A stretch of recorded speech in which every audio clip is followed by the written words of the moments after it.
अगर आपके घर में 3 फेज़ का मीटर है और आपके घर की वायरिंग सिंगल फेज़ की है तो वहाँ पर ये प्रोडक्ट काफ़ी ज़बरदस्त काम आने वाला है। और इससे आप अपने सिंगल फेज़ की वायरिंग को 3 फेज़ में कन्वर्ट कर सकते हो चुटकियों में।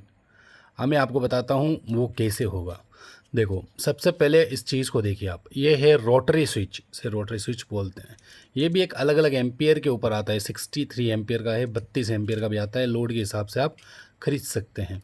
इसके अंदर कनेक्शन की बात करूँ तो पहले यहाँ पे देखें, एक ये कनेक्शन, एक ये कनेक्शन, एक ये कनेक्शन, तीनों शॉर्ट है आपस में, ठीक है, शॉर्ट सर्किट होया हुआ है।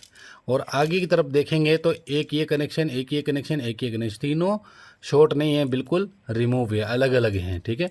अब इसका इस्तेमाल पहले बता देता हूँ कैसे होता है। मान लीजिए आपके घर में 3 फेज़ की लाइन है और आपका घर का कनेक्शन एक फेज़ के अंदर कनेक्ट है और 3 फेज़ में से 2 फेज़ बिल्कुल फ्री है, किसी काम के नहीं है, ठीक है। अब लाइट चली गई, मान लीजिए फेज़ चला गया या फेज़ के वोल्टेज ड्रॉप आ रहे हैं, डाउन आ रहे हैं। अब आप कहेंगे कि यार क्या करूं, फेस चेंज करना पड़ेगा, अब कैसे करूं, फालतू इलेक्ट्रिशियन को बुलाना पड़ेगा, वो ये, ठीक है। तो उसी काम के लिए ये प्रोडक्ट बनाया गया है। बट इसका 2-3 काम और हैं, वो हम आपको किसी और वीडियो में बताएंगे। बट यहाँ पे मैं बताना चाहूँगा कि आप तीनों फेस को ट्रांसफ़र कर सकते हो अपने घर के अंदर सिंगल फेज़ की लाइन में, ठीक है। कैसे करेंगे बताता हूँ।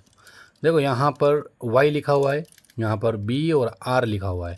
तो इसके अंदर वाई वाला फेज़ यानी एक फेज़ इसमें डाल दो, आर वाला फेज़ एक इसमें डाल दो, बी वाला फेज़ इसके अंदर डाल दो।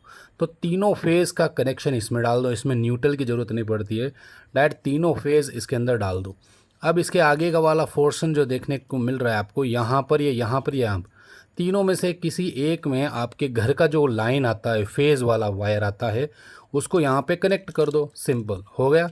अब मैं आपको बताता हूँ इसका वर्किंग प्रिंसिपल कैसे है। देखो, ये इस तरीके से अभी ऑफ पोजीशन पे आपके घर की लाइट बंद है, ठीक है। अब बी फेज़ पे मैं ले जाता हूँ, बी फेज़ पे आ गया। अब आपके घर की लाइट चल रही है, यदि बी फेज़ उड़ जाता है बाहर से कहीं ट्रांसफार्मर से, तो आपको कुछ नहीं करना है, इलेक्ट्रिशियन को नहीं बुलाना है, बस इसको इस तरह से घुमाइए तो आपकी लाइन वाई फेज़ पे आ जाएगी। वाई उड़ गया, इस तरह घुमाइए, आर फेज़ पे चली जाएगी। और अगर ऑफ़ ही करना है घर की लाइट को तो ये लो जी, ऑफ़ हो गया। बहुत ही अच्छा है, बहुत ही सिंपल वर्क है। अगर आपको ये वाला प्रोडक्ट चाहिए रोटरी स्विच, तो आपको यहाँ पे दिखाई दे रहा है, इसको बाय कर सकते हैं।